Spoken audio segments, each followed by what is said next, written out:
Hello mga Mars, Assalamualaikum. Ayan mga Mars, samahan nyo ako magluto ng sinigang na bangos.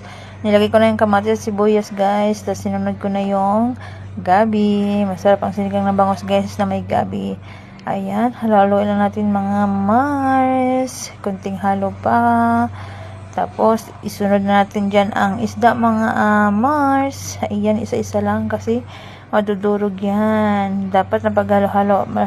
Dandahan lang kasi madudurog yan mga Mars. Kasi isda yan. Tapos, lagyan natin ng magic sarap. Wow. Tapos, lagyan natin ng paminta. Ayan na mga Mars. Tapos, haluin natin ng konti mga Mars. Kasi, dandahan lang kasi isda yan. Madaling madurog. Di na siya masarap pagdurog. Tapos, lagyan natin siya ng asin. Ayan. Isunod din ang patis. Kapag magsigang tayo Mars, lagyan natin ng patis kasi masarap pag may patis at nawawala ang langsa. Tapos lagyan natin ng tubig na 4 na baso mga Mars kasi maliit lang yung baso dyan na ginamit ko. Yan na, halo-haloin natin ng konti.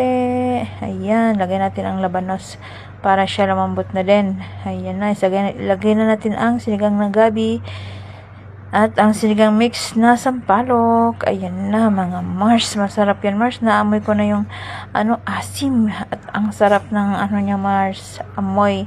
Takpan lang natin mga Mars. Tapos ayan. Lumulo na.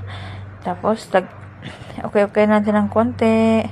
Tapos lagyan pa natin ng sinigang mix sa sampalok kasi kulang yung asim. Ayan. Haluin natin ng konti. Tapos, tikman natin kung masarap na ba. Okay na.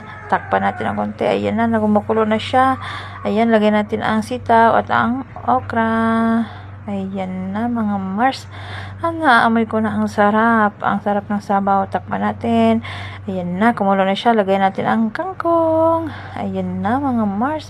Ang sarap-sarap talaga. Naamoy ko na yung, naamoy ko yung asim. Gusto ko nang kumain. Ayan na, takpan natin siya na ayan na, may hasang pa. Ayan, takpan natin siya na ang kaunti mga Mars.